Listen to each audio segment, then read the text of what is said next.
अब चलिए जान लेते हैं कंडीशंस और वारंटीज क्या होता है। तो चलिए पहले देखते हैं कंडीशन का डेफिनेशन क्या बोलते हैं। It is a stipulation. Stipulation का मतलब ऑब्लिगेशन, जरूरी है जो। स्टिपुलेशन का मतलब obligation. It is a stipulation which is essential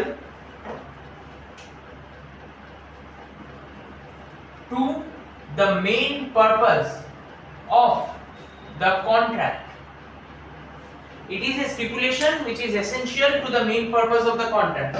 मतलब इसके बिना कॉन्ट्रैक्ट होगा नहीं, ये एकदम मेन पर्पस है, मतलब ये रूट तक जाता है, इसके बिना कॉन्ट्रैक्ट एग्जीक्यूट नहीं करेगा, एग्जिस्ट ही नहीं करता है। और दूसरा आता है warranty. It is a stipulation, ये भी एक स्टिपुलेशन, मतलब ये भी एक ऑब्लिगेशन है which is subsidiary to the main purpose of the contract. उतना भी जरूरी नहीं है पर कॉन्ट्रैक्ट का सब्सिडियरी है ये। चलिए एक एग्जांपल से समझ लेते हैं। एक गाड़ी का कंपनी मान लीजिए, आप बायर हैं, आप गए, मान लीजिए फोर्ड मोटर्स पे आप गए और उस फोर्ड मोटर्स के साथ आपका डील हुआ कि वो आपको एक गाड़ी देगा। अब मान लीजिए फोर्ड मोटर्स सब दे दिया गाड़ी में, सिर्फ लुकिंग ग्लास छोड़ दिया। लुकिंग ग्लास मतलब जो साइड में होता है, जो मिरर होता है, जो पीछे का गाड़ी देखने का होता है, तो लुकिंग ग्लास देना भूल गया। अब अगर वो लुकिंग ग्लास देना भूल जाता है तो क्या होगा? कॉन्ट्रैक्ट नहीं होगा। क्यों? क्योंकि looking glass is essential to drive a car. तो वो मेन कंडीशन, वो रूट तक जाता है। गाड़ी चलाने के लिए वो भी तो जरूरी होता है ना कि पीछे का गाड़ी देख ले कि आ रहा है कि नहीं आ रहा है, तो वो जरूरी होता है, वो एसेंशियल होता है गाड़ी को मूव करवाने के लिए।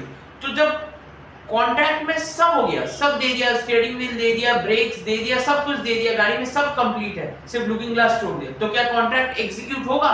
नहीं हो पाएगा। और अगर ये हो गया एक कंडीशन का एग्जांपल कि लुकिंग ग्लास जरूरी है, मेन पर्पस, उसके बिना कॉन्ट्रैक्ट होगा नहीं। और अगर आते हैं वारंटी पे, तो वारंटी का ऐसा एग्जांपल ले लेते हैं कि वो लुकिंग ग्लास दे दिया और बोल दिया आपको कि लुकिंग ग्लास आपको दे रहा हूं मैं और 3 इयर्स का वारंटी है इसमें। मतलब 3 साल के अंदर अंदर अगर लुकिंग ग्लास को कुछ भी डैमेज हुआ, कुछ भी हुआ, तो आप गाड़ी लेके सीधा आ जाइए शोरूम पे नहीं, सॉरी, सर्विस सेंटर पे आ जाइएगा, आप दिखाइएगा कागज, जो डॉक्यूमेंट्स है दिखाइएगा, हम फ्री ऑफ कॉस्ट आपका लुकिंग ग्लास एकदम बढ़िया कर देंगे। तो ये हो गया वारंटी का एग्जांपल। आपको जब मोबाइल फोन देता है शॉपकीपर या फिर घड़ी देता है, आपको बोल देता है ना कि इतना साल का वारंटी है या फिर इतना मंथ्स का वारंटी है, तो ये मेन पर्पस नहीं होता, ये सेकेंडरी होता है। भैया पहले कॉन्ट्रैक्ट एग्जीक्यूट होने के लिए जितना जरूरी है उतना तो करना पड़ता है, फिर ना उसके बाद वो सूट, शर्ट के ऊपर आपने सूट पहना, टाई पहना, वो बाद में आता है, पहले शर्ट पहनना जरूरी है। दूसरी क्या है? डेप्थ। तो हम लोग को इससे पता चलता है कि ये कंडीशन कहां तक जाता है?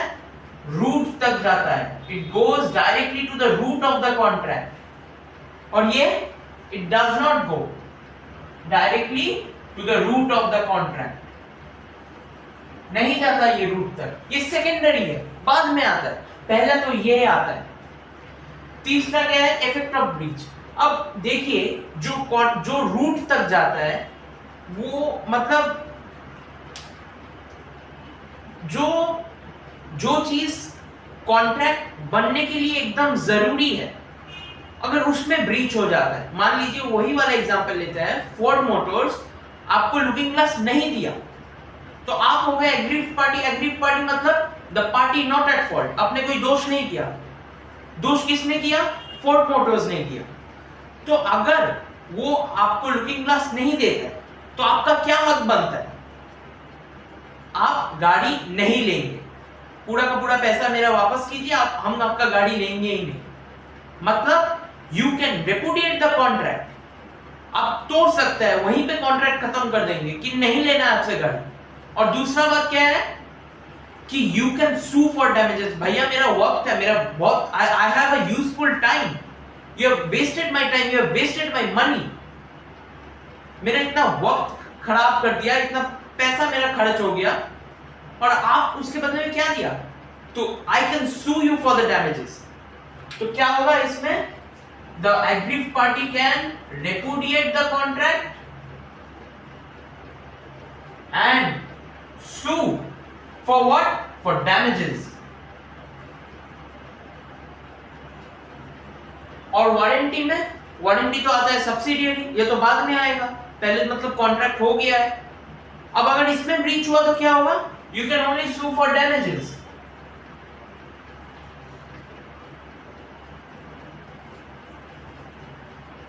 You cannot terminate the contract. How will you terminate the contract if the contract already has been executed, right? और चौथा पॉइंट क्या है? इंटरचेंजेबिलिटी। कंडीशन, ये चीज नया है, मैं बता देता हूं। कंडीशन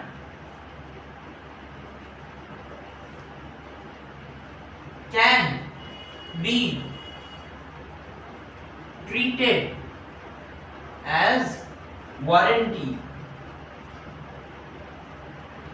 मतलब ब्रीच ऑफ कंडीशन को हम ब्रीच ऑफ वारंटी बोल के छोड़ भी दे सकते हैं। अगर फोर्ड मोटर्स ने मुझे वो लुकिंग ग्लास नहीं दिया तो मैंने बोला कि ठीक है चलिए, अब बाकी सब तो दे रहा है, बाकी सब फैसिलिटीज है, ठीक है छोड़ दीजिए, ब्रीच ऑफ वारंटी मान लेते हैं। पर breach of warranty can not be treated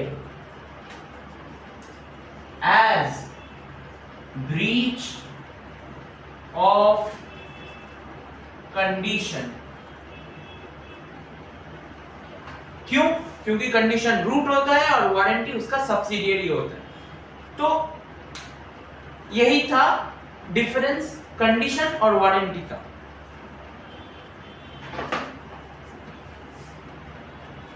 अब ये लास्ट पॉइंट थोड़ा ध्यान देना, इंटरचेंजेबिलिटी वाला।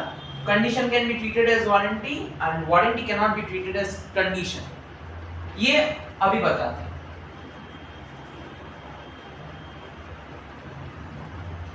इसको थोड़ा एलाबोरेटली समझाऊंगा।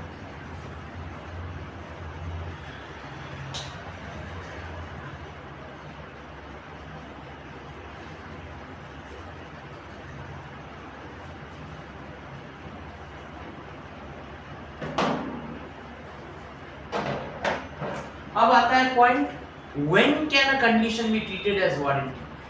कब मान लेंगे कि कंडीशन को वारंटी के हिसाब से, मतलब ब्रीच ऑफ कंडीशन जो हुआ है ना उसको ब्रीच ऑफ वारंटी मान लेंगे, कब छोड़ देंगे ऐसे? When can breach of condition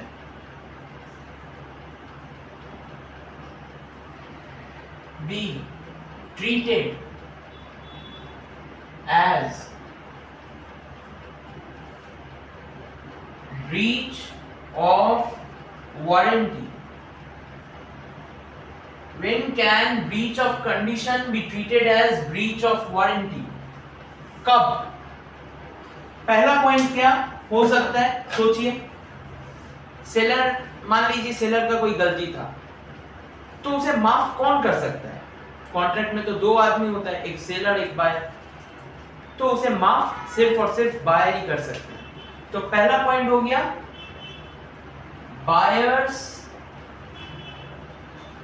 discretion. Buyers discretion, इसका मतलब बायर का मन मर्जी हिसाब से बायर क्या करेगा? सेलर को छोड़ देगा। मतलब if seller does not fulfill any of the conditions of the contract, then buyer can either, एक होता है waive the condition,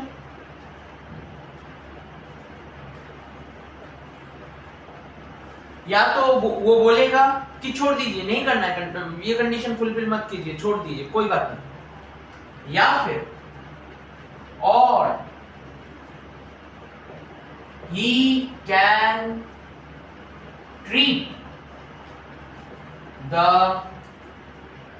breach of condition as breach of warranty.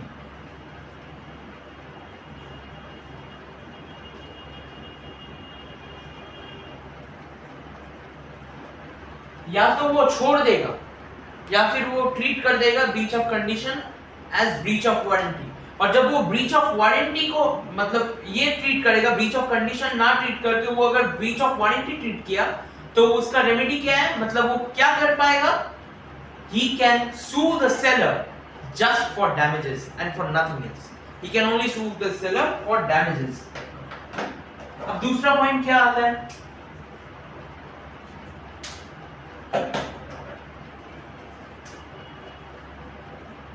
acceptance of goods।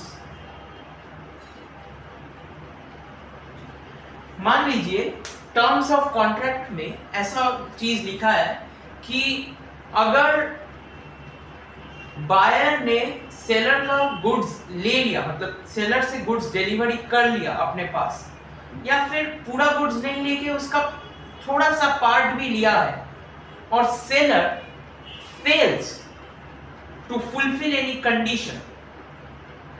अगर टर्म्स ऑफ कॉन्ट्रैक्ट में ऐसा लिखा हुआ रहता है और ये भी उसके साथ लिखा हुआ रहता है कि अगर ये चीज हो जाता है तो buyer can repudiate the contract and can sue the seller for damages.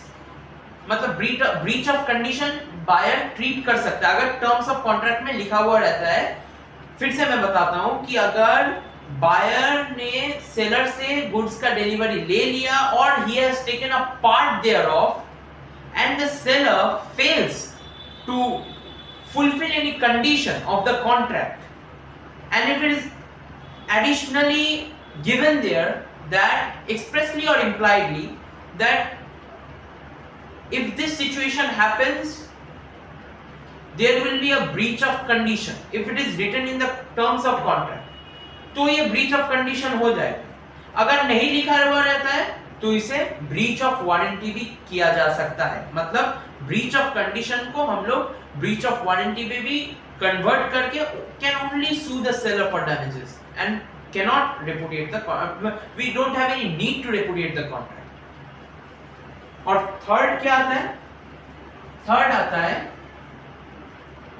Impossibility. मतलब मान लीजिए कि सेलर को एक कंडीशन या फिर वारंटी फुलफिल करना था, पर आगे चलते वो मतलब बाय लॉ इम्पॉसिबल हो गया, मतलब सेलर और वो कंडीशन या फिर वो वारंटी फुलफिल नहीं कर पाएगा क्योंकि वो इम्पॉसिबिलिटी बाय लॉ आ गया। तो क्या होगा इसमें सिर्फ और सिर्फ ब्रीच ऑफ कंडीशन माना जाएगा, ब्रीच ऑफ वारंटी इसमें नहीं आएगा, ब्रीच ऑफ कंडीशन ही माना जाएगा इसमें। इतना तक तो हम लोग समझ लिए कंडीशन वारंटी क्या है and when to treat the breach of condition as breach of warranty. तो कंडीशन वारंटी इतना तक हम समझ गए।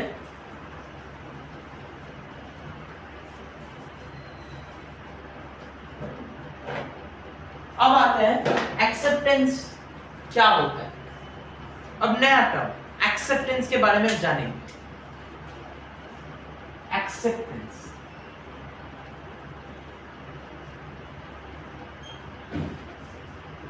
मान लीजिए एक होलसेलर है और होलसेलर मतलब होलसेलर का एक मिडलमैन है और वो उस मिडलमैन को यूज करके हर एक रिटेल शॉप में अपना बुक्स बेचता है।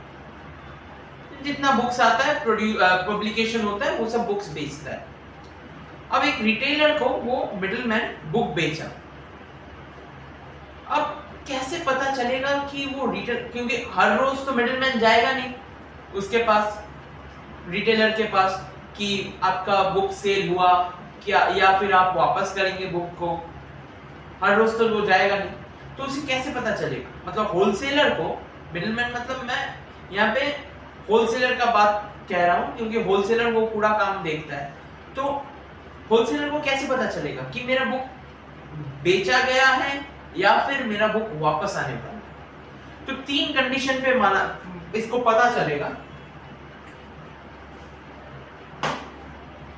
पहला कंडीशन है the buyer will intimate the seller that he has accepted the goods। मतलब पहला कंडीशन यही होगा कि या तो बायर सेलर को बता देगा कि उसने उसका बुक्स ले लिया है। Buyer intimates the seller that he has accepted his goods। मतलब या तो पहले बायर बोल देगा सेलर को कि मैंने आपका गुड्स ले लिया है, मतलब ले लिया मतलब कि मैंने उसको सेल कर दिया, अब जो प्रॉफिट आएगा मैं आपको दे दूंगा, या तो ये होगा। और दूसरा पॉइंट क्या हो सकता है, या तो बायर ने ऐसा कोई एक्ट किया, मतलब गुड्स को लेके, सेलर का गुड्स को लेके ऐसा कोई चीज किया, ऐसा कोई काम किया जिससे पता चलता है कि उसका ओनरशिप बायर का था, सेलर का नहीं था। मतलब he does any act which is inconsistent with the ownership of the seller। मतलब कि मान लीजिए वो गुड्स को लेके प्लेज कर दिया या फिर किसी को रीसेल कर दिया, तो इससे क्या पता चलता है, सब कोई यही ना सोचेगा कि बायर का गुड्स था, एक्चुअली में वो सेलर का था। तो जब वो ये एक्ट कर देता है तब माना जाएगा कि बायर ने गुड्स एक्सेप्ट कर लिया। और क्या हो सकता है, और लैप्स ऑफ रीजनेबल टाइम। मतलब मान लीजिए उसको बोला था, सेलर ने बायर को बोला था कि मैं आपको 1 महीने का वक्त देता हूं, इसके अंदर आपका बुक अगर रीसेल नहीं, मतलब सेल नहीं हुआ तो आप मुझे बता दीजिएगा।